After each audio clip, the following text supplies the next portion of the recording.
Churchy Chats with a Church Girl. If this is your first time here, my name is Alicia Wiley. I am the owner and creator of a Church Girl, which is a clothing line and a lifestyle brand that seeks to inspire and uplift everyone we have the privilege of connecting with. I am really excited about tonight's show, and I hope you are as well. So, before we get into things, I need you to stop right now and share this broadcast. Just share it with everybody you know. Tell them come on in the room and join the conversation. Tonight we are having an familiar guest. He's been on the show many times before. He's my friend, he's my brother. But tonight is a little bit different because he is telling his story of divorce as a Christian, as a preacher, as a pastor. And I think this is a conversation that absolutely needs to be had. And I pray that people are blessed from this conversation. I pray people can learn something or touched or whatever it is that God has, whatever He wants to come out of this. I'm praying that it is helpful to our viewers. So let me get our guest in. Hey, Dante, how are you? What's up? What's up? How you feeling tonight? I'm feeling pretty good. How about you? Feeling great. Feeling great. Glad to be here again. Wonderful. Yeah, you are a Churchy Chats regular. Hey, put me in the game. I'm ready. So people already know you, but in case they don't know you, introduce yourself to the Churchy Chats audience. Sure. Churchy Chats. I am glad and grateful to be back again. Thankful to Alicia and the Church Girl brand for bringing me on again tonight. My name is Dante L. Jackson. I am originally from a small town called Rand, West Virginia. My Rand, God. West Virginia. Rand University, for those who know. If you know, you know. Um, it is about 15 minutes. Oh, trust me, they know. If most sports people know. Gotcha. It is about 15 minutes from the capital city of Charleston, West Virginia, a very small town, close knit community, and I wouldn't trade my upbringing for nothing. It helped to shape me and make me into the man I am today. I am the son of Reverend James C. and Mrs. Rosalind A. Jackson. Uh, he is the lead pastor of the Levi First Missionary Baptist Church there in Rand, West Virginia. It's the church I was baptized in. And I have, uh, there's five of us. I make my baby sister makes the fifth. I have two brothers, two sisters. I presently serve as the youth and young adult pastor at the Consolidated Baptist Church in Lexington, Kentucky, under the lead pastoralship of Reverend Dr. Richard Gaines. And I've been here for a little over a year and have experience in pastoral ministry and have been a lead pastor uh, both in West Virginia and Virginia. And so I, I'm a singer, uh, and yeah, that's me. Sports enthusiast, all, all that. A member All of that the good stuff. Omega Psi Phi Fraternity Incorporated. Of course, you Uh, weren't going to let that go without being said. so I, you know, all right, but that's me, and I'm glad to be here again tonight. Absolutely. And before we get started, I do want to thank Dante because, like I said, this conversation is going to be a little bit different, especially what he's been on to do in the past. So for him being willing to share this part of his life and be vulnerable and be open to expressing himself on Churchy Chat. So I really do appreciate that because I know it's not necessarily an easy decision to make. So thank you for that. You're welcome. Okay, so before we get into your story, about 2 weeks ago, I don't know if it's been quite 2 weeks, but the, I guess I would say social media relationship guru, I guess that's a fitting title for him.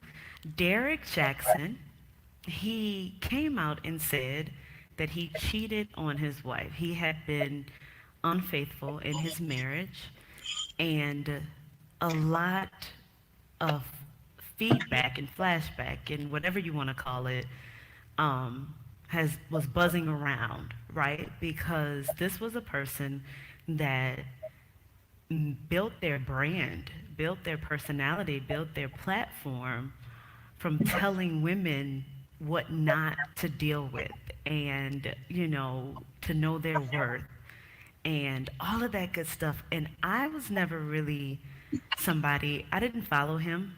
I wasn't really interested in, and I don't want to say I wasn't interested in his message as much. He just wasn't my taste, I guess I can say.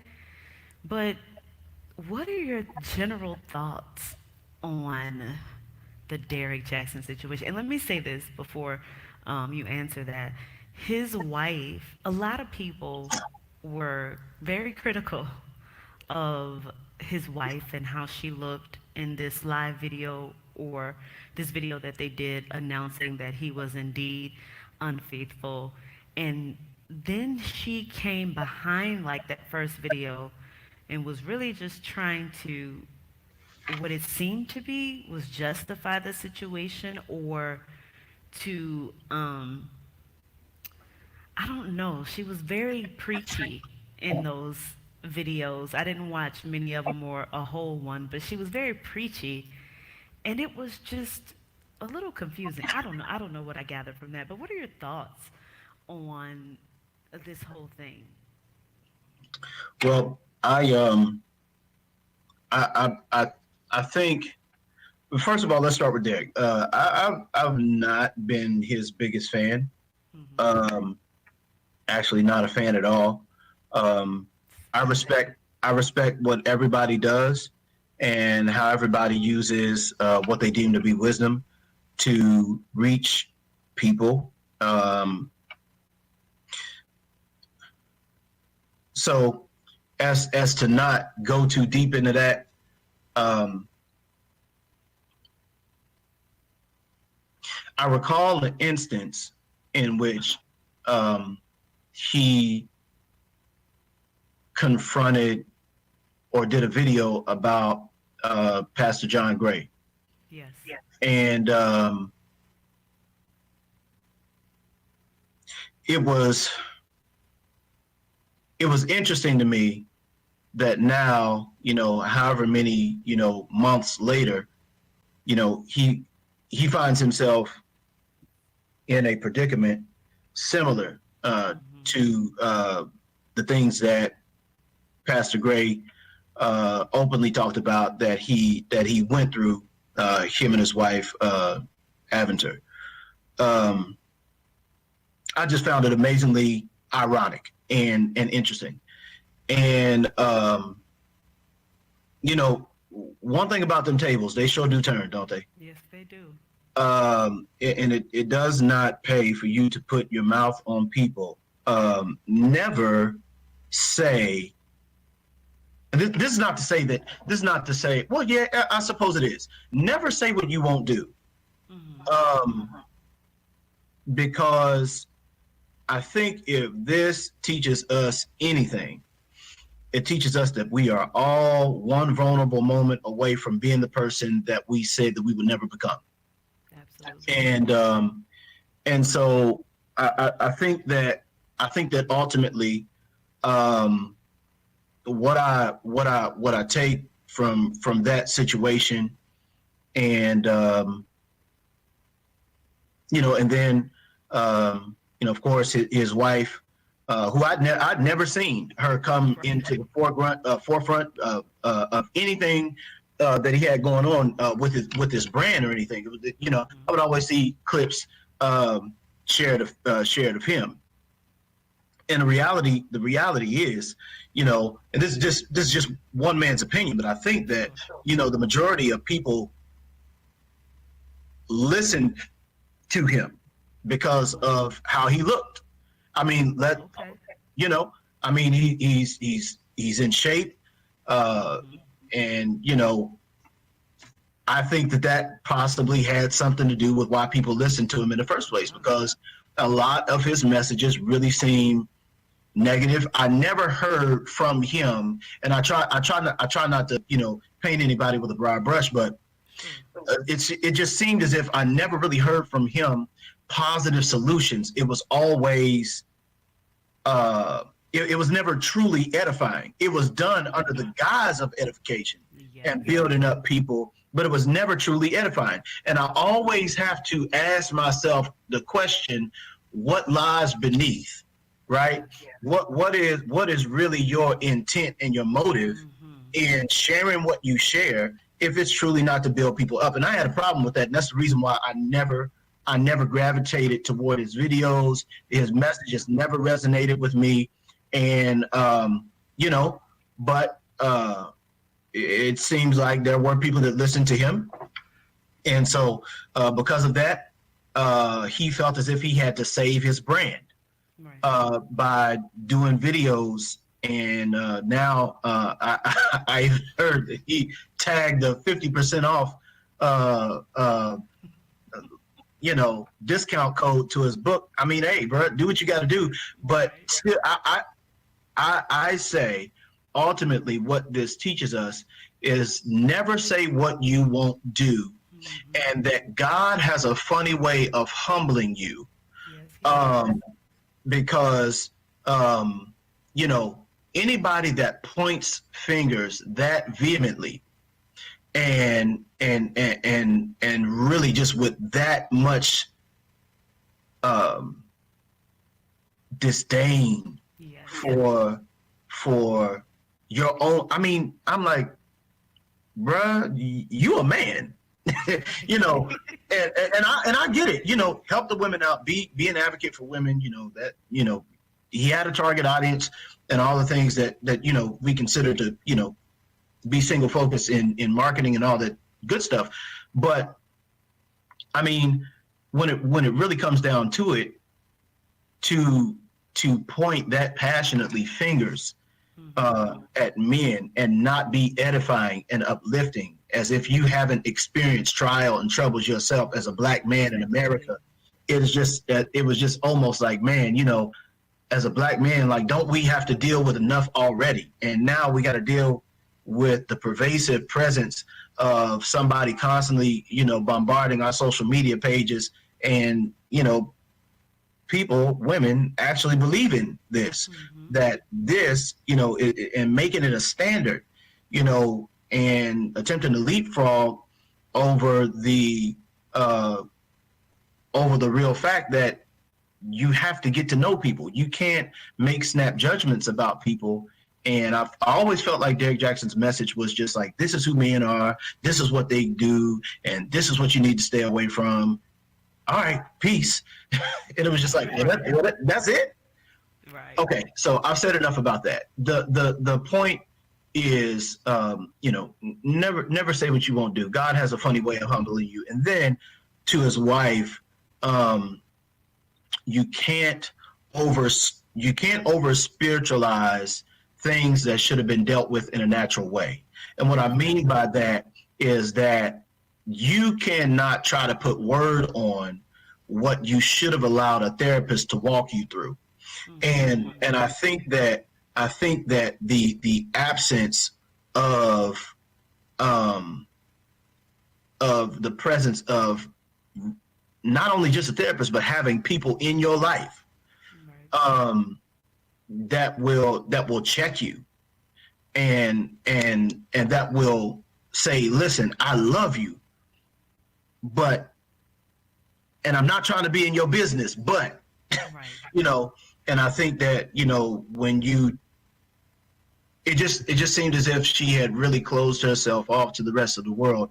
And at her core, I'm sure that the word is probably what she's leaning on to get her through this moment. But I think that there are some other things that need to be done, outside of uh, just constantly attempting to sling scripture at these circumstances. Absolutely. And I think I saw a few things. We all have our opinions on things like this. And I don't necessarily take them personally, but I did see where somebody posted, Derek Jackson is not my pastor. He's not somebody that I look up to. It was like a list of things that he wasn't to this person. And they were like, if he's any of that to you, or if he has an influence on your life, then I feel sorry for you. Well, I don't think that's fully fair because we all know that influencers and, people who have somewhat of a powerful presence or even just a platform that I'm not going to say we, but I'm going to say we for the sake of the conversation, but we look to these people for whatever reason, right? It's making role models. It's like making a role model out of a celebrity. It's not necessarily something that I would recommend or that I would do, but I understand it, right? Yeah. These people have a platform. These people have a reach. But I think my advice to people who not just follow Derek Jackson, but people who, follow people adamantly on social media, turn up your discernment. That's all I can say. And You and have to and be so careful. Go ahead. not to interrupt because I do believe that it's a discernment issue, but we have to rid ourselves of this idea that there are steps that you can skip in the process. There are no shortcuts.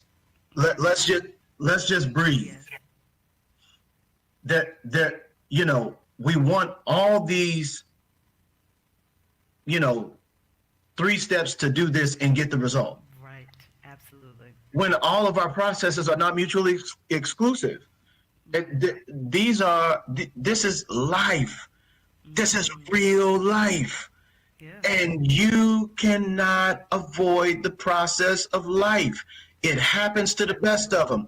And the best thing that you can do is trust God to get you through whatever you got to go through, whether it's heartache, heartbreak, whatever it is.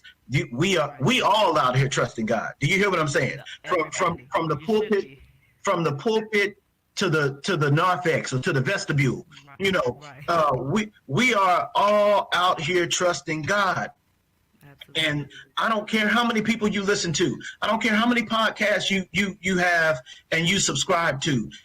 There will always be helpful information out there, but you will never be able to avoid the process that your own life affords you. Not avoid it and be successful, not avoid it and get to a promise, not avoid it and fulfill a purpose. You'll never be able to get to it. And so I want us to stop ascribing to these self-help gurus as silver bullets to our lives when God says, I'm trying to I've given you people, and I've given people with these gifts to help you, to edify you, to build you up. But understand that you still got to go through life with me. And this is what Right.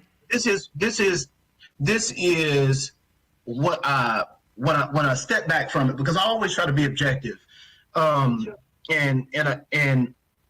when I step back from it and I really look at it in a big picture, from a big picture perspective, I really just try to really say, okay, now what's the point? What can I use this? Where does this align in my life?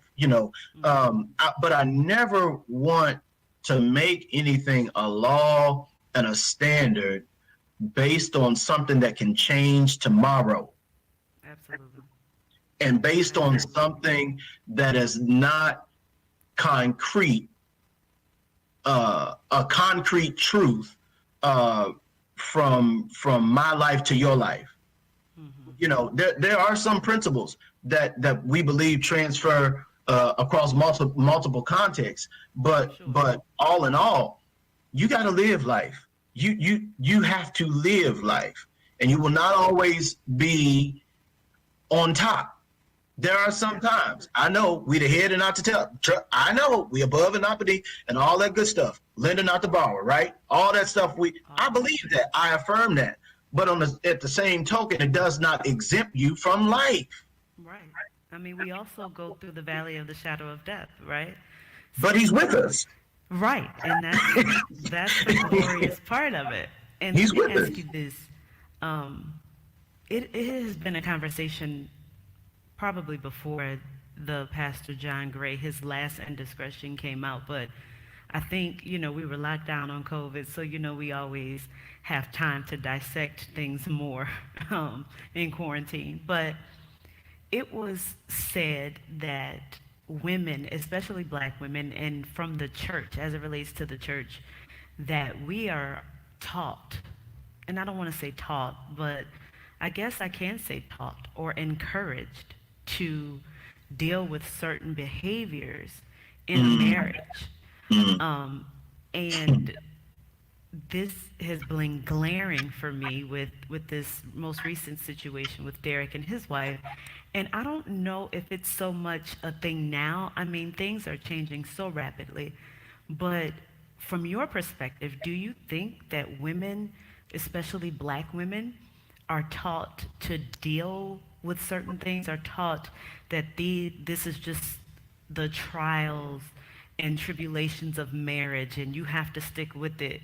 Does that rhetoric sound like something familiar to you?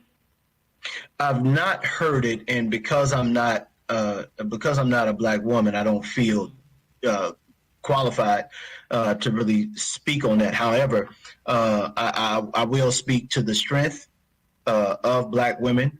Black women have been the backbone of many black families. They've held it down even at a time in times in ages past where the husband went off to work or wherever he went to, and the wife was at home holding down the household, never getting a break, never getting a moment to relax, and a mother's work is never done, right? mm-hmm, I think that certainly speaks to a strength that is resonant within, since we're talking about black women, resonant within black women.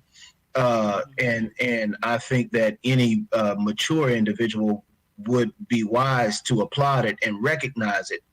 Uh, but also, I don't know whether this is an inherent thought process or one where, particularly in what is known as the builder generation or the silent generation, which is those that were born in the time of the Great Depression. Um, there's a book, One Church, Four Generations, that does a real good job of sort of defining all of those generations.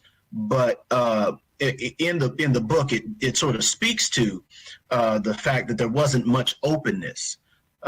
What's done in this house stays in this house, Yes, and so this became a pervasive thought process in black families. I know that to be pervasive, absolutely. in black households. If you got any problems, any unmentionable issues that Right, take place within the context, you keep them private, mm-hmm, and your community will know. Um, right. but it won't be something that's put in the paper. Now our generation is so far removed from that. Almost seconds after Oh, a story breaks or something happens in our family, we run to Facebook and Instagram, mm-hmm, and we just put it out there for public consumption. But to our original point, I really don't know, but I have known that to be true. I don't know whether it's something that is talked about. I have known that to be true, even in my own family. I remember my grandmother, my paternal grandmother, God rest her soul, who transitioned in 2012. I used to love talking to her because she would, my granny kept it real. She mm-hmm. kept it like 100 proof real. Uh, you know, she was one of those grannies, and she would tell me stories, and a lot of stories that I heard, I said, you know, but it just definitely lends itself to the idea that the thought process of staying and working it out Mm-hmm. uh, uh, that there's some implications to the fact that it has some validity. Yeah. Yeah, and that was very politically correct. That was a great way to answer that. Um, from a male perspective, I think, and I won't speak on it right now because I really don't have I have an opinion on it, but it's not important right now. I just wanted to get your input from not just from a man, but also from a pastor. Because pastors are responsible for a lot of the way that we think as a community. And maybe not now, but back in the day, and even 20 years ago, 25 years ago, things were a little bit different. So I was just interested to get your input on that. We're going to go to our first commercial break, and then we're going to come back. And Pastor Dante, I call him Dante, y'all, because he's my friend. So don't be calling this man Dante. This man is a pastor in the Lord's church. So put some respect on his name. But Don't do that. No, please don't. Dante is what's on my birth certificate. Call me Dante. that's what I say all the time, too. But anyway, we're going to take our first commercial break, and we'll be right back. Bowtie Brown Productions presents Listen to My Thoughts with J. Damian Brown on Facebook every Tuesday at 9:59 p.m. Central Standard Time. Listen to My Thoughts, a Bowtie Brown production. Welcome back to Churchy Chats with the Church Girl. I am excited to have my friend and brother on tonight to tell his story, so we're going to get into that. I don't want to say that we're here to talk about your divorce. I'm going to say we're here to hear your story. Okay, so I'm going to shift that a little bit. But your story is about marriage and divorce. So before we get into the divorce part, tell us about your marriage. What was it like for you being married? Did you get married young? Tell us everything. Yeah. No, it's cool because and it's so funny that you asked that question because I'd actually been engaged long before I got married. I was engaged to another woman, and it didn't work out. It was so funny because my parents, who may see this, hey mom, hey dad, they Reb, what up Reb, what up Doc and First Lady, praise the Lord. They made it seem so easy, but not necessarily easy in the sense of they never had challenges, but easy in the way that they loved each other, and it was the love that really made me want to get married. The way that I saw my father love my mother openly and without apology, it was something so beautiful that I said, when I get married, I'm gonna love a woman like that, because that's how a woman should be loved. A woman should be stopped in the middle of her busy mom duties and kissed in front of the whole family. That's what I want to do right there. Right. And it was so beautiful that I was drawn to the idea of marriage because of that. Again, not to say that my mom and dad. Oh man, I'm trying to tell you, like my dad, man, and my dad, worked 40 hours a week, sometimes over 40 hours a week. My father was a bivocational pastor, worked for over 30 years in a stamping plant, and didn't pastor his first church full time until he retired from his natural job or from his secular job. And just a wonderful, wonderful man. I tell everybody all the time, that's my hero. If I can grow up to be half the man that he is, then I've done something in this life. But he made marriage and the idea of loving one woman for the rest of your life such a beautiful, but he gave me such a vision for how it, and a template rather, for how it should be done. And I just wanted to do that. And so I was engaged. I was in school at the time. Funny story about that. uh, because my academic and scholastic career is somewhat scattered. uh, Interesting times, but I got the paper, I got the plaque, so I'm good. God. But the I met a young lady, and we began talking, and I'm just like, I'm done. I ain't trying to, I ain't gonna waste no time. I'm gonna lock it down. Mm-hmm. So, I went to the pawn shop. I can't believe I'm telling this story, but it is real. No, this is a real thing. This is a real thing. And I went to a pawn shop, and had saved up all my little money, and bought the best ring that I could afford. And I didn't even have a car at the time. They were we were having an event in the city where she lived. I had to go, and so I had to actually ride with my parents to propose. This sounds so backwards. It sounds so backwards. I mean, that's just kind of where I was. I was just. Sure. I was on the whole idea of being married. I wanted to be married because I felt like that was the best way for me as a young minister, because I had just preached my initial sermon. I think maybe like 2 years before that. I think I was 20. I was turning 21. Okay. So I preached my initial sermon at 19. Okay. Yeah. So I was working at the time, and I was in and out of school at the time, and at the time when I proposed, I didn't have no full-time job. She was on her way. She was about to graduate, and so long story short, it didn't work out, and of course I had to break that engagement. But the next go round was almost a similar situation. I ran into my former wife at an event, and we were actually in another town, and I was with my college choir, because we were at a place where we had to sing. It was like an event where different colleges came and whatnot. And so at the time I was finishing up school, and she was in grad school. Mm-hmm. And so I was finishing up undergrad, she was in grad school. And we kind of reconnected from there. And so it took about a year. We talked for about a year, and then we finally decided that we would be together.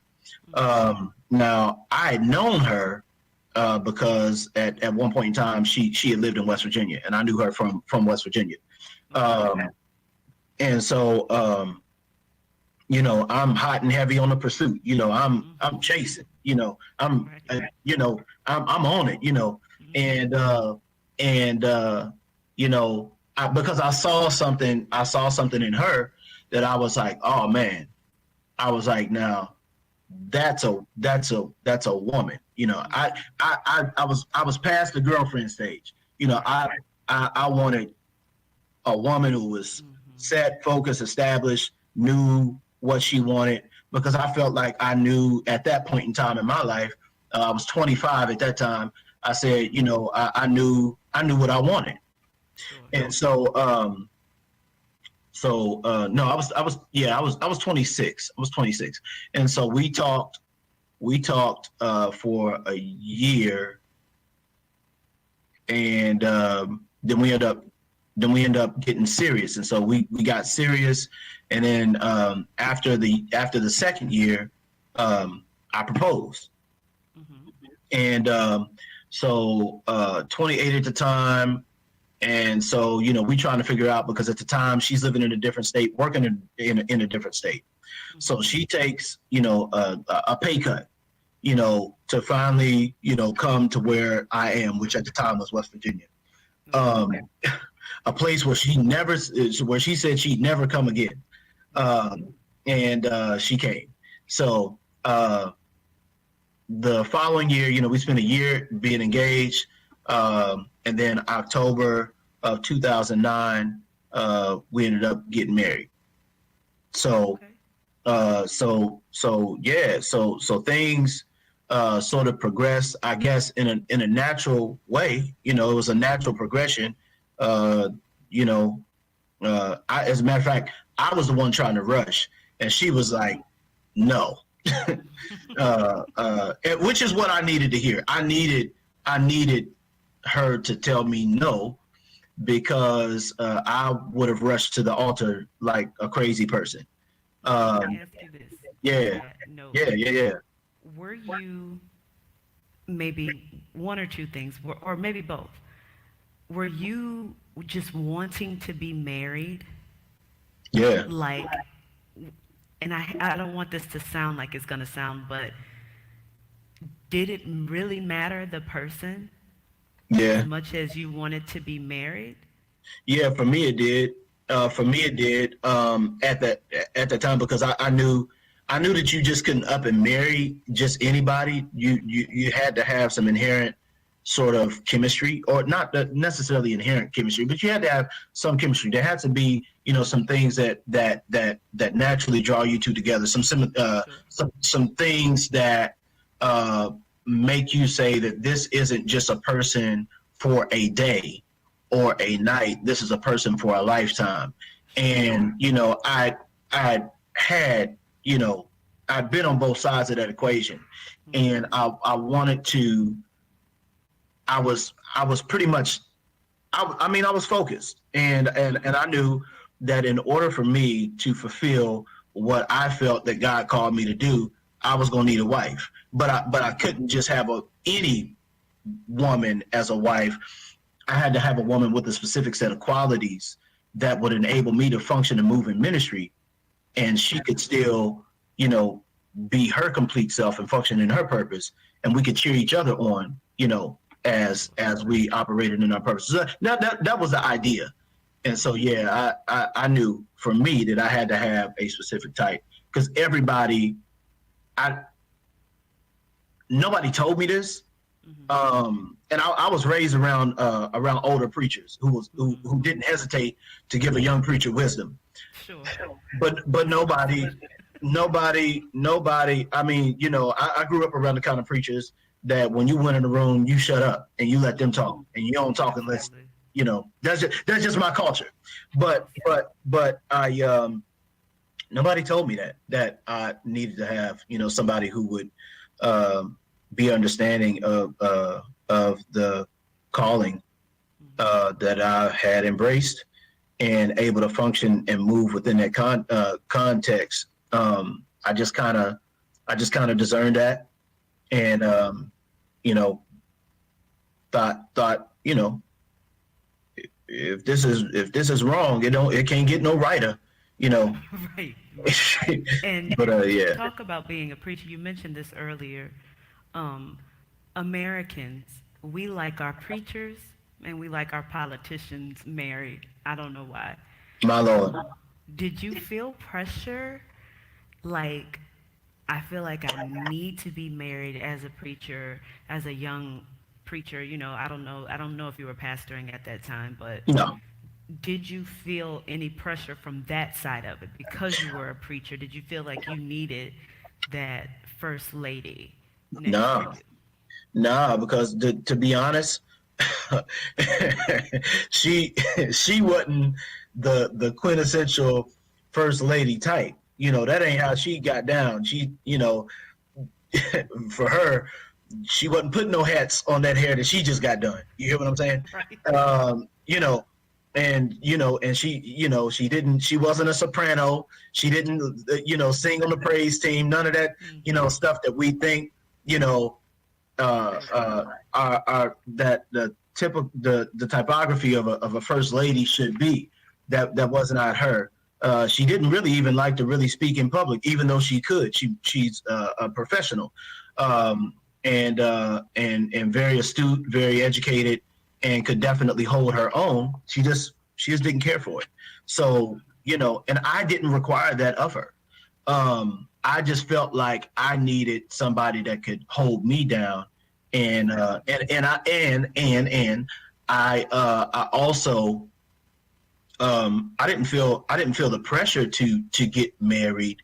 I just knew for me, because I knew me, and I knew that the alternative was that if I was not married, that, you know, I there are some things that God was still perfecting in my life Sure. as I fade down the table. Lord, yeah, I mean, I'm, you know, I believe in being honest. I believe in, Sure. I believe in 100% transparency. You know, I really wanted to honor God, and I really wanted to do His will, and I wanted to do it God's way. Mm-hmm. And, you know, I knew that the only way to do that was to be married. Mm-hmm. And I just wanted to honor God. And that's Amen. all.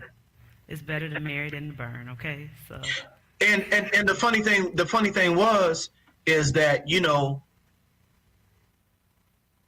I, we wasn't having sex. You know, sex was not a thing mm-hmm. where, you know, that wasn't a thing, you know, for us. I mean, I just I wanted to honor God in a way, um, just with every part of my life. And I knew that the only other option that I had was to just kind of be out here, you know, with a few of them. And I'm like, Mm-hmm. that probably ain't gonna age well. You're gonna have to fix that, uh, brother preacher. So I did my best to do that, and so yeah, that was kind of how that's our origin story. Okay, so here you are. What, 28, 29? 29. 29, newly married. Then what? Well, I apologize. I was 28. It was Okay. October of 2009. I was 28. Yeah. Okay. So newly married. What was next? Yeah. So a lot of stuff happened for us really fast, like really fast.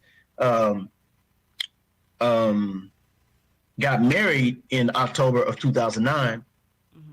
and I was called to my first church in October of 2010. Wow.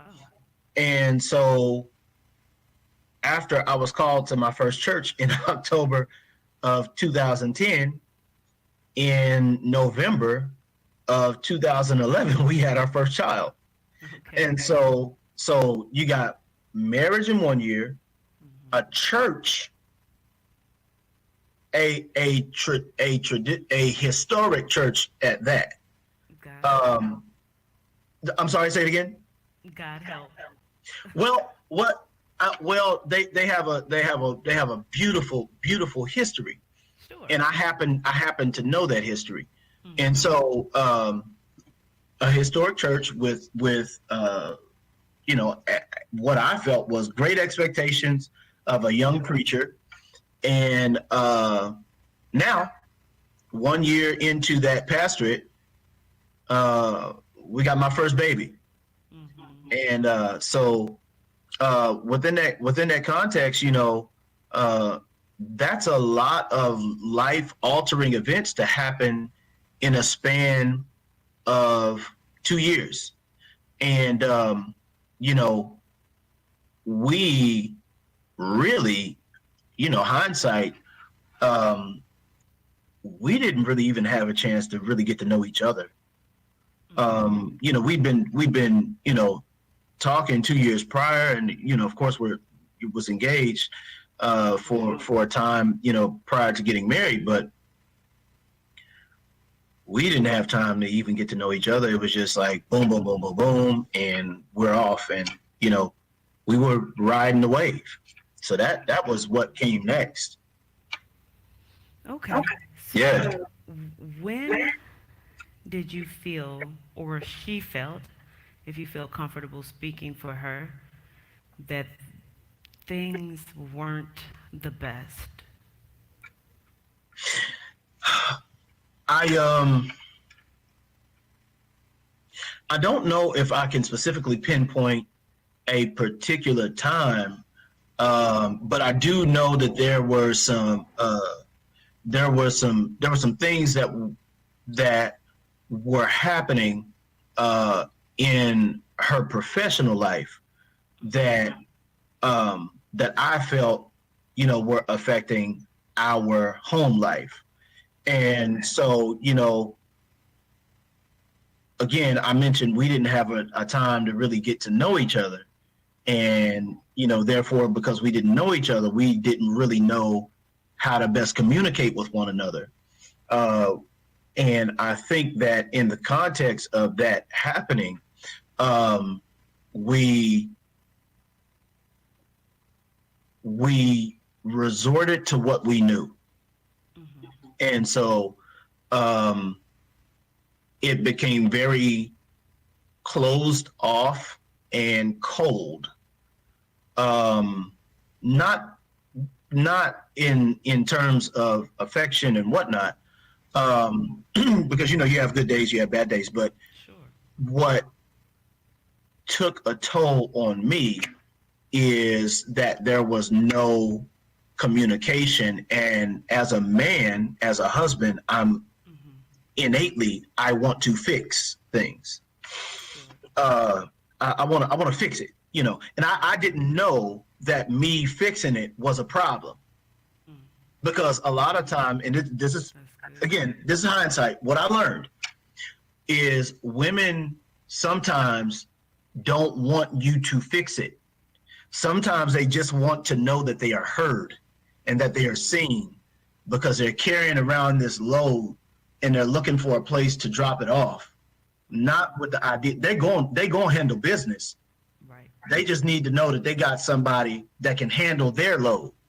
Mm-hmm. And I didn't understand that at the time. And so, I wanted to fix it, because I noticed this, barrier between us. Mm-hmm. And the barrier of communication between us was causing problems, so much so that I kind of got used to her just kind of shutting down and not talking to me. But I didn't handle it correctly. And so, because I didn't have the tools to, and I'll be honest, I didn't have the tools. I tried to go to a marriage and family therapist one time.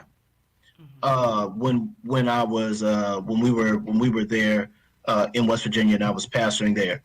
I tried to go to a marriage and family therapist, and she felt as if I was attacking her. And I didn't really know what to do with that, because I felt I was doing something noble and just. I just thought that this is what people do. People have problems, can't work it out between you all, go to a therapist. They'll be the mediator, and you'll get it worked out. But I think, hindsight, I was so eager to find a solution and to try to remove the barrier, that I may not have been patient, and I may not have been compassionate. And, there were a whole lot of things that I realized that I probably could have done better in that moment. And then I think ultimately what happened is I did not share with her, the things that had been bothering me. I just said, we got a therapy session. I booked it, we going, we need to, it's time. It didn't go so well.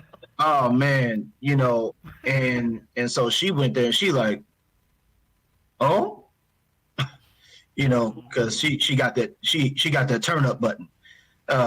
So I figured it was a thing, but yeah, that went left real quick, and so we never went back, and things got better, but they never got fixed. That's a mouthful. We're going to take a quick commercial break. And then when we come back, you've kind of expressed that it was, communication and, some misunderstanding on probably both sides. But when we come back, we're going to go on and dive into what led to your eventual divorce and as a preacher, pastor, how that how you managed it and how you navigated it. So we'll be right back.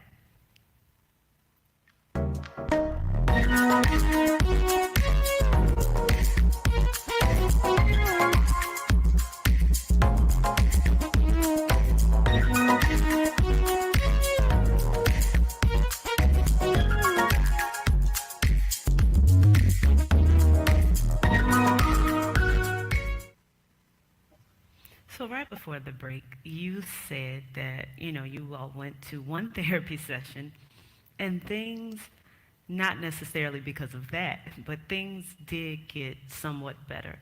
So tell us, what led to your eventual divorce? Yeah. And so the church I served at, we we were there 8 years. So I was there from 2010 to 2018. Mm-hmm. My former wife at the time, she had went through a lot. The job that she was at, she would eventually lose that job through no fault of her own. But she lost that position, and a lot of other things happened within the context of that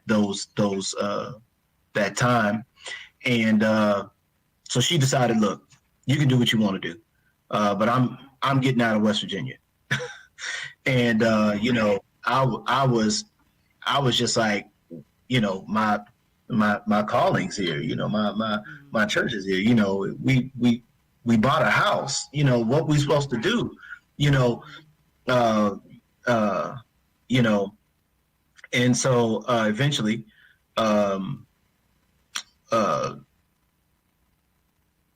I felt that it was time for me to go ahead and transition uh, to a different state.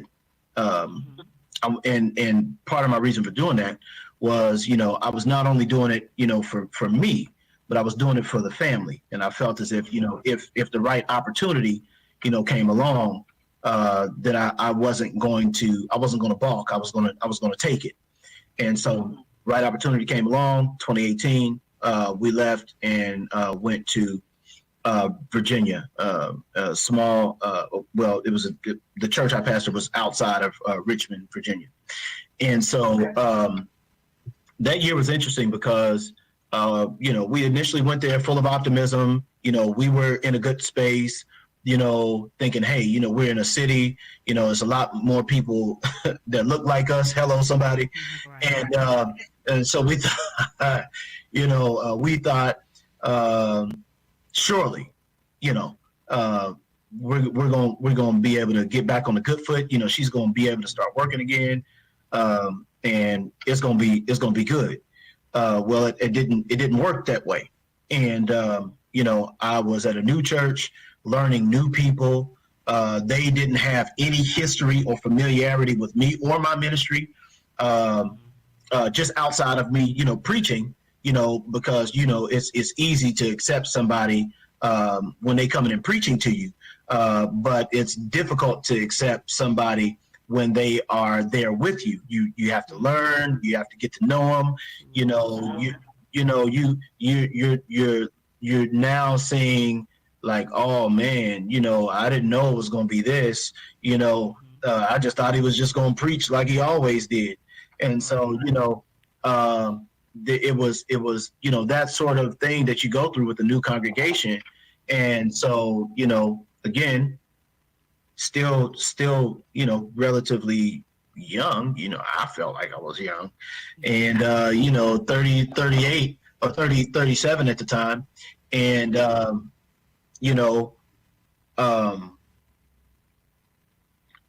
it just, the resurfacing of, you know, the lack of communication and different things like that.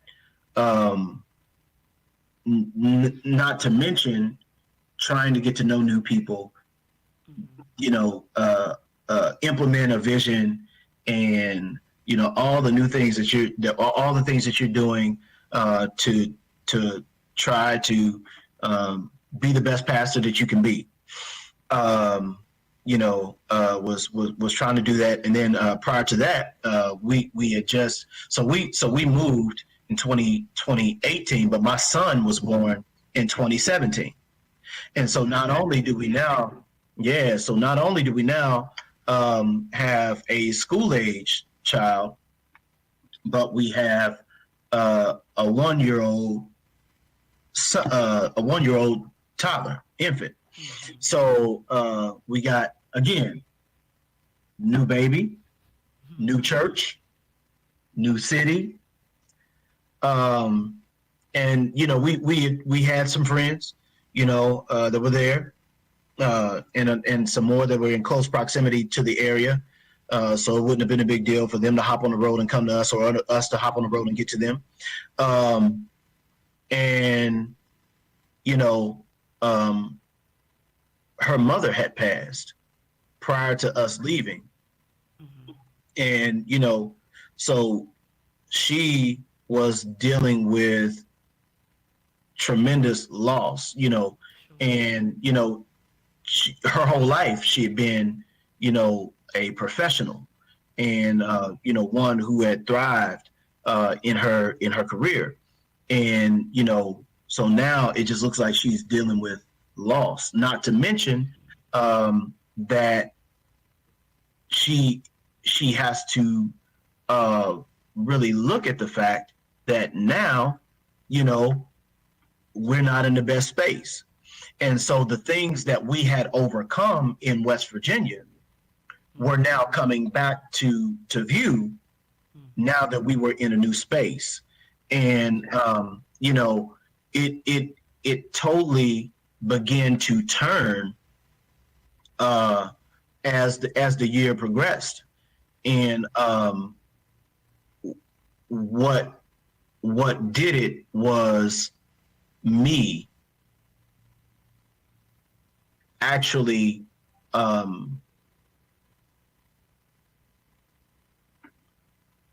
really communicating with women outside of my marriage. Okay.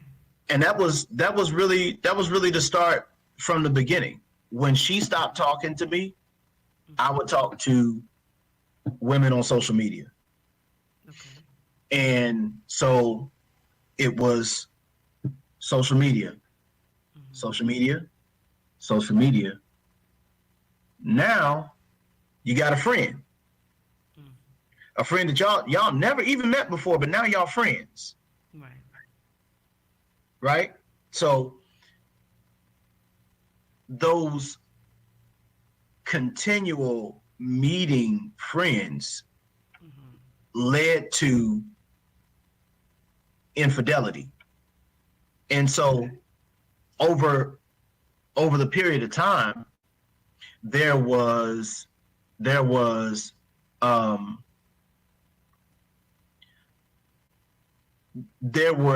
more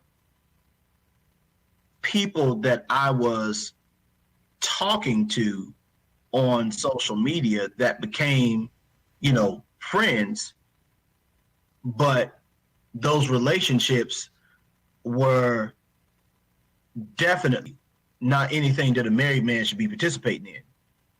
And it's so funny. It's so funny because you don't really feel the conviction until somebody checks you. And it's like, wait a minute. Hey, bro, ain't you married? Right. And so, you know, you just kind of got to play it off, and, you know, because you expect for everybody to just get with the program and just go along with it. Sure. When the reality is that there are some people in this world that have integrity, and that and that will check you. And I needed I needed to be checked. I needed to be checked because I was drifting and I couldn't see that I was drifting. God was trying to tell me, boy, you drifting. You getting into territory that you're not going to be able to get yourself out of. And I'm like, I'm saying to myself, well, God, but she ain't talking to me, and she know what I deal with, and I'm holding it down. I'm paying the bills. I'm doing this and I'm doing that, and I'm watching the kids. I'm changing diapers. I'm staying up with the baby. I'm doing this. I'm doing that, and I'm feeding myself all of these stories to pacify the fact that I'm wrong. I'm dead wrong. And ultimately, what happened over the course, because we got there in 2018, we did all of 2019. My mother had a stroke in January of 2019. Almost died. Almost lost my mom. Wow. And it was just a crazy time. But I loved where I was at. I loved the people that I was called to. I loved that church, and would have stayed there. But there were so many different holes and breakdowns in all of the things that I was doing. And when I got to Richmond, I wasn't. I didn't come in wrong. People know what that means. I didn't come in wrong. I came in right, and really legitimately left right. But one of the things that happened in the last straw for our marriage was the improprieties and the innuendos and everything that was going on. It caught up with me, and it needed to catch up with me. Because it wasn't that I was running women and doing all of that, but I was having inappropriate conversations, receiving inappropriate messages, and all of these things. I felt, well, I pretty much told myself this is cool because ain't like you getting this attention from your wife. She don't even talk to you. Y'all walking around here acting like roommates. But what happened, Lee, is I told myself so many stories about myself until I turned into a person that I didn't even recognize. And I was preaching. And it's like, after I was preaching, I was just like empty. It's like, God would put his hand on me and then just nothing. Just, and one of my greatest fears, Lee, and I've always said this, that one of my greatest fears is for what happened to Samson to happen to me. That I will go into battle and I will think that I got it, and I shake myself and I don't got it. I don't got it. And when I tell you that I didn't even recognize, and see, this is how I know God is real, because God don't have to hang a signpost to tell you that his hand is no longer on you, for his hand to no longer be on you. And he can just do it. And it'll be done. And but ultimately I'll never forget this as long as I live. My daughter was having a rough day waking up for school one morning, and she lived, the school was actually in our subdivision. And so I said, you know what? I said, here, because I would try to, play things that she liked, to get her to wake up and get ready for school, so I wouldn't have to fuss at her and all this good stuff. I said, here, take my phone, And so she took my phone, went to school, and I didn't even think about it. And then my former wife came back in the house, and with my phone in her hand. and said, oh, so you doing da da da da da da da da, and just called the roll. I mean, called the roll. And you talking about my heart going down to my big toe. And but Lee, there was nothing I could say. What I'm gonna say? You ain't see what you thought you saw? Right. It's right there. It wasn't me. What did You know what I mean? You know what I mean? And I couldn't, I wish Shaggy was there at the time. He probably could have sang it. But I'm just like, I don't think Shaggy would have even helped in that, because it was right there. And, from that moment on, I had to really ask myself, was I really sorry, or was I just sorry that I got caught? And the truth is, my heart was so callous towards her and God. I wasn't sorry. I was sorry that I got caught. Sure. I was sorry that I got caught. But this is what this stuff does, man. It makes you so prideful, Yes.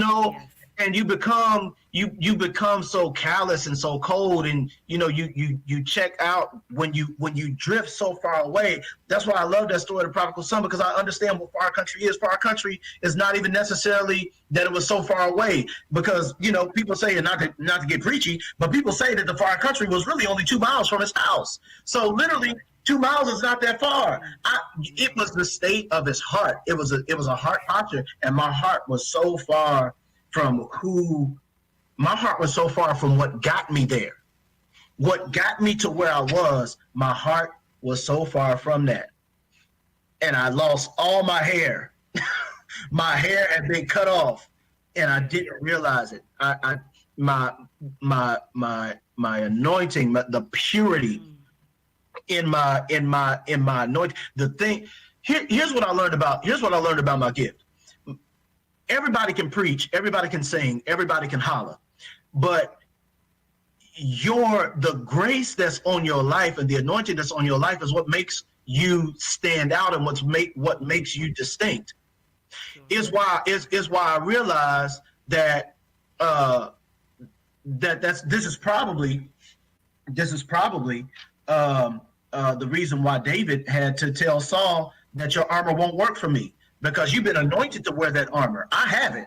And then not to mention, David had his own anointing. Saul got anointed, but then David got anointed. They anointed every king, because everybody has to have everybody has a different grace to do what they do. And I had forfeited the purity that made my gift distinct.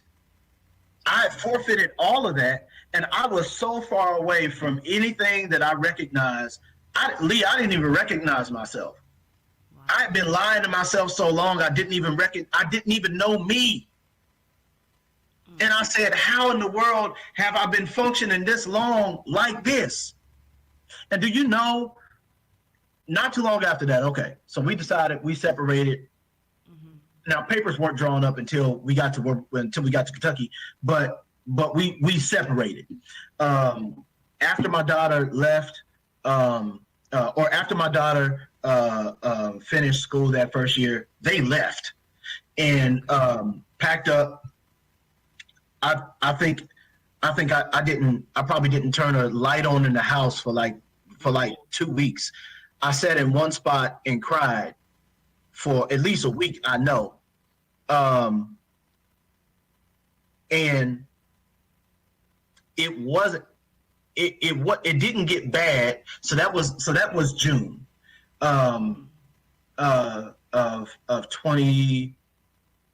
June of 2019. Okay. So, my mentor had called me. Now it's all kind of stuff going on at this point.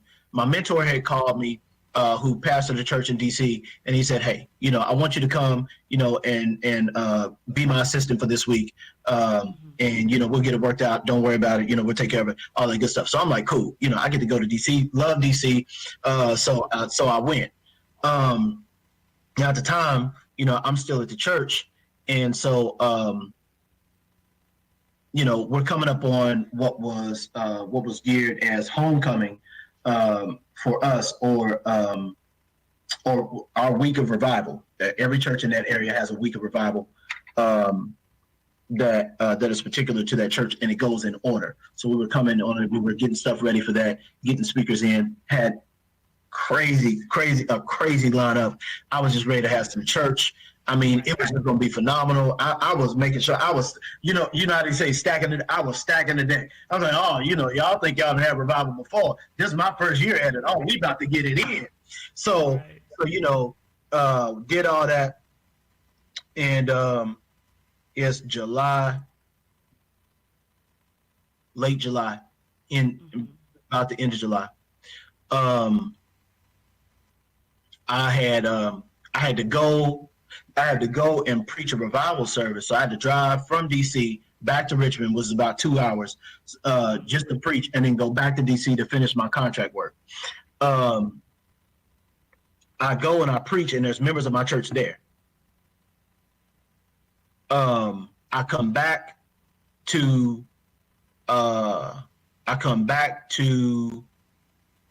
DC. The following morning, I wake up to an email that says, your services at the church are no longer needed. After Church in Richmond. Yeah. I never forget this as long as I live. I mean, as long as I live. And I saw that email. It said after something to the extent of after investigation, the deacon leadership of the church have decided that we are calling for your resignation. Now, prior to that, I had already told, because my wife at the time hadn't been to church in over a month. She had just stopped coming to church because we had been having problems probably since April of 2019. And she came to church sparingly. Around about May, she just stopped completely and wasn't there. And so, people started asking questions. So people that trusted me, I told them, right before I left to go to DC, I said, we're divorcing. And so I shared that with them in privacy. So, they were prayerful, they were considerate, and they were compassionate. But I knew that I had to tell, the deacons. And so I told the present deacon president and then the past deacon president, and I told them separately, or I told them together. And so, they had their questions and I answered. And the Lord told me specifically, this is what he told me. This, oh man, this thing gets me every time. He told me, don't try to save your job. And this is where, I identify sort of with the whole Derrick Jackson thing, because I think the only difference between me and him is I didn't try to save my brand. Right. Now I wasn't a nationally recognized brand, Still. but Right. And God told me, don't try to save your job. Wow. Because if you're gonna be free, you're gonna have to tell the truth. And the reality is that I had been holding in so much of what was going on in my own house. And I've been carrying it with me to the pulpit, and I've been preaching through it. Every Sunday, I've been preaching through it. And God said, you can't do it. You can't do it. Because he said, if I'm going to leave you here, it's not going to be because you tried to save your job. It's going to be because you told the truth. And so now I had other people that told me, don't you tell them. Right. And, you got a good situation, you're in a great, location. don't be no fool. Right. But I ain't built like that, Lee. I ain't built like that. I can't, you know, I ain't built like that. And I had to tell the truth. Yeah. I had to tell the truth. And I had to tell all of it. And the crazy thing was, Lee, I had to tell the truth that was pertaining to me. I had to tell the fact that I was what was wrong, not her. I was what was wrong. Now, were there some things that I felt like she could have did differently? Yes, of course. But ultimately, who does this really fall on? It fell on me. And I had to tell my part. I had to own my stuff. And this is what carried me. This is what carried me. And now I went through, you know, we don't have enough time to talk about it, but I went through so much in that short period of time. I lost a car, I lost the house that I was living in at the time, and then I lost the church, and I lost my family. And there were, now I don't know this, but you know, I was told that there were people that were talking about it, and there were people because of the specific area that the church was in. There were a number of churches, a community of churches that were around them, and so you know, word had gotten out, and so much so that I've been accused of sleeping with another woman in the church. That's not true, but that's what I was accused of. Sure. And the funny thing about it is that the young lady at the time was pregnant. So they said that the baby was mine. And so now, you know, I said, well, they'll soon find out. Because one thing about both of my two look like me. Hey, look, we got strong genes over here. And so, preaching to the choir, ain't I? A little bit. You know, but you know, one thing about a Jackson gonna look like a Jackson. And I say that in jest. You know, it's funny now, but it wasn't really funny then. You know, you know, I was accused of that, and you know, I felt so bad for the young lady because we knew that we hadn't had any interaction. Not to that degree, you know. We hadn't had any sexual interaction, and so that was a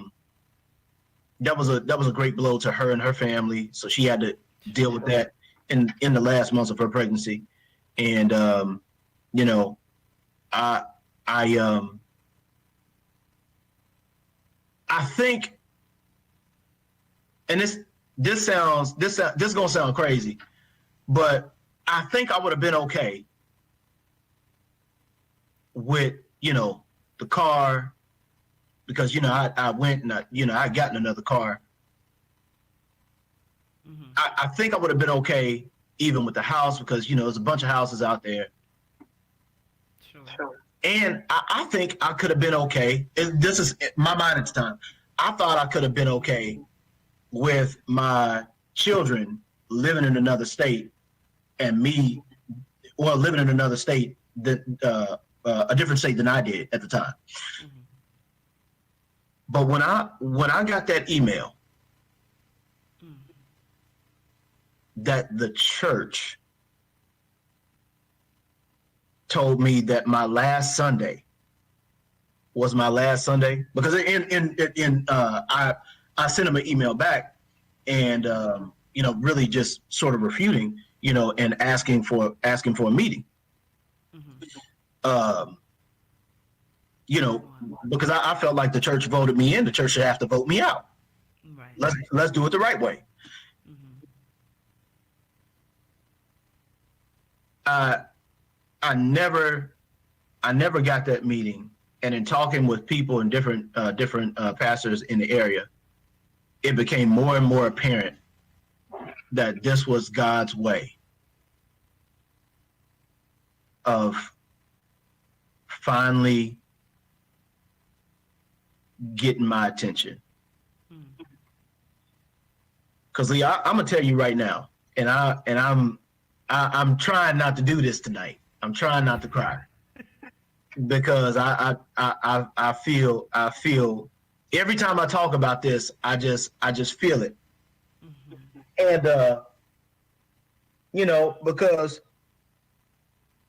I didn't want to lose my family. I didn't want to lose my family, but I knew that I couldn't. I knew that we were going in two separate directions, and I felt like if I just tell the truth, if I just come clean. I'm sorry. No, it's okay.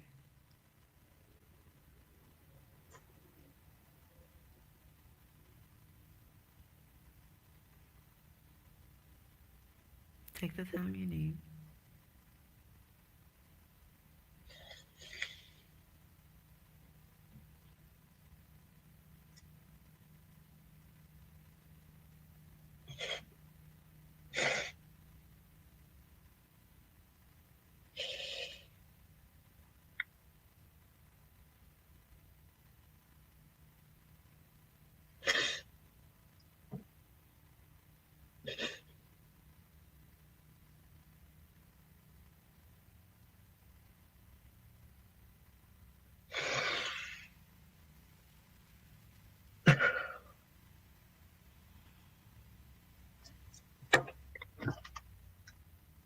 I felt like if I You just have a purple towel, didn't you? That's just disrespectful. I had to make you laugh. I felt like if I just tell the truth, I can unlock the cage of the prison that my own soul is in. And I can keep my church. I can keep doing the thing that I know that I'm called to do. And I can keep doing the thing that has held me together through this whole time. And God said the church didn't hold you together. I did. Yeah. I was the one holding you together the whole time. And I've got to get you back to me. I've got to get you back to myself. And I couldn't see it. I couldn't see it. I was mad at everybody but myself. Because I heard the rumors. I heard people talking about me. I mean, Lee, stuff had gotten all the way back home. And there's an 8-hour difference between Richmond and where I'm from in West Virginia. I'm like, ain't no way in the world. Right. And stuff had gotten back. There were people that were talking about me, but not talking to me. And I was so upset because people that have known me for decades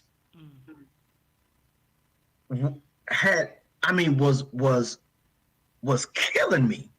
I mean, was absolutely killing me. Now I was okay with the people in Virginia killing me because they ain't really know me. Right. And then, they were also about to see that what they accused me of wasn't true. And then not to mention that, but there was no mention of that in the letter when they fired me. And I was carrying that because my pride said it's somebody else's fault. But God said, you got to look at yourself, man. This ain't what I got for you. This is not my best for you.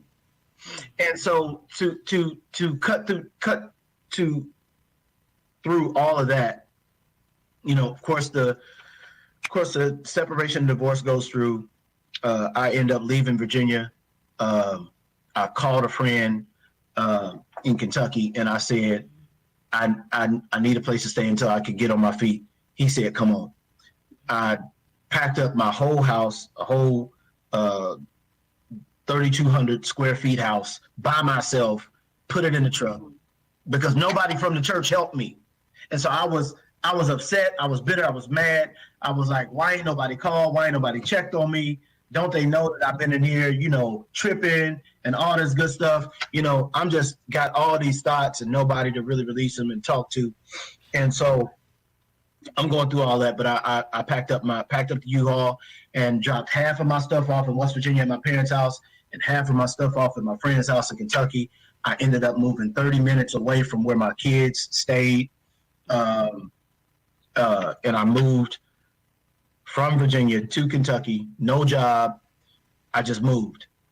And so I started, I eventually, got on my feet, got my own place, and was able to have a place that I could bring my kids to. And so, it all works together because, I really didn't see how any of that was gonna come full circle. I saw no way out of that. But you talking, if it was not for my kids, and I had a couple good friends at the time in Richmond that literally kept, and I tell them all the time, I say, y'all saved my life, because I thought that the only way out was to take myself out. That's what I was thinking. But I didn't want to leave my daughter without a father, and I didn't want to leave my son without a dad. That and my friends kept me alive. Well, thank God. Yeah. So anyway, that's the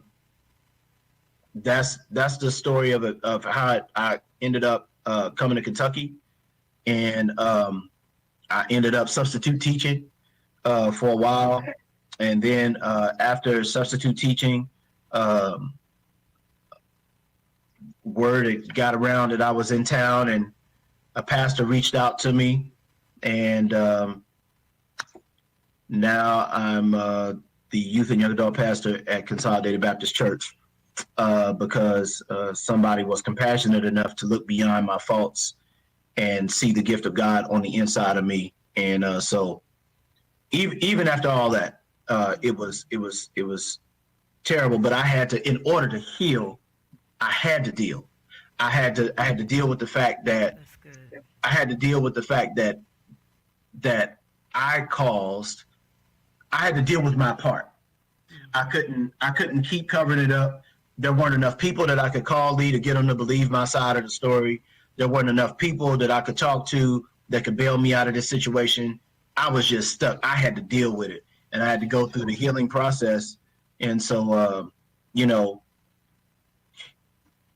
I only cry because I still remember I still remember that place that I was at.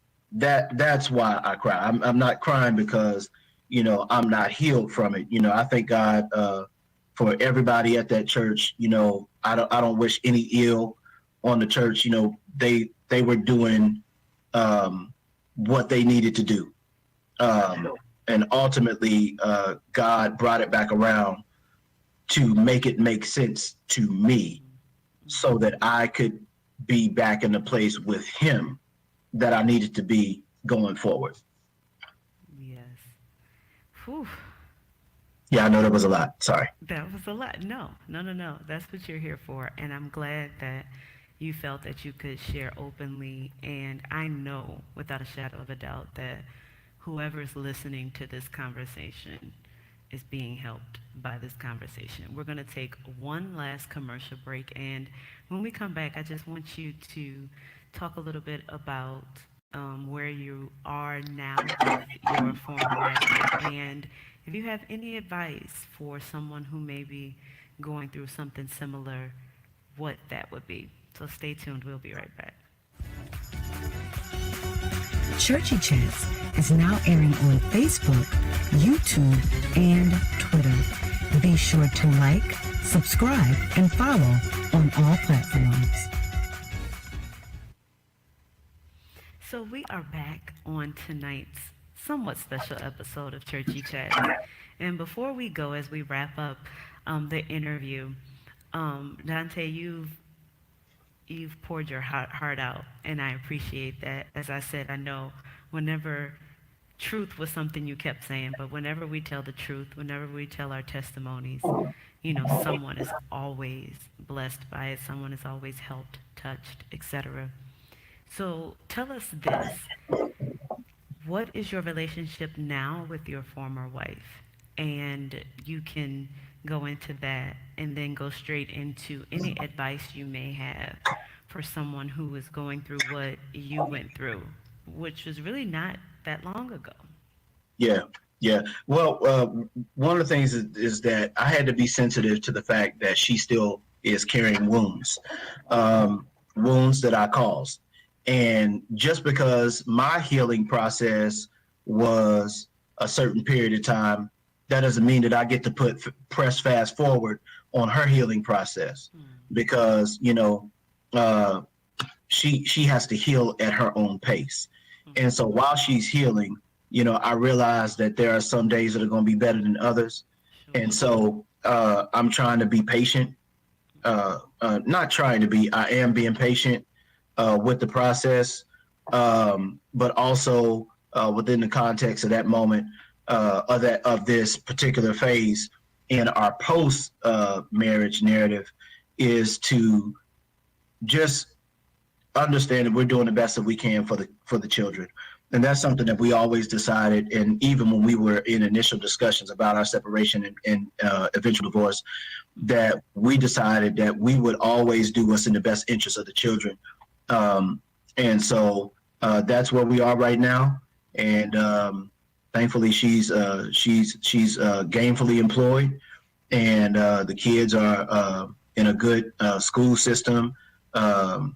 Even even in the middle of COVID, and in this transitional phase of trying to figure out what it looks like, all is well. We have a system, and so we had to work out those little things in an effort to figure out what's fair for both parents according to our schedules. And so I say our relationship is we're working at it. We're working at what it means to co-parent, and it's uncharted territory for us, but we're doing the best we can to be the best co-parents we can be. And Not a bad place to be at all. you asked me something else though. Oh, yes. What advice would you give to someone that may be going through what you went through and what you, as you kind of stated, are still navigating? Yeah.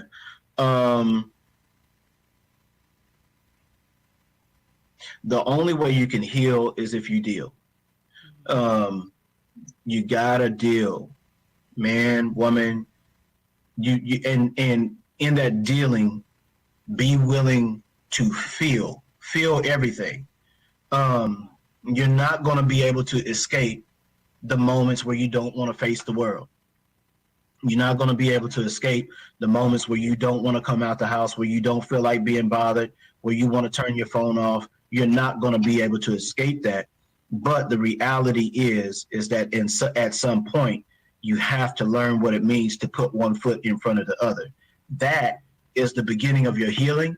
And those are the continual steps that you will have to take every day of your life. Now, whether you find somebody else or whether you decide that you want to wait or whatever, listen, don't rush it. Don't rush it. And another thing that, man, I wish I could call his name so bad, but he knows who he is.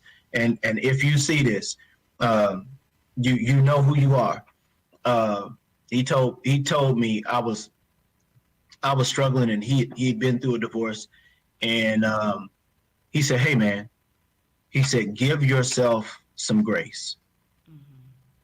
And those words in that moment was so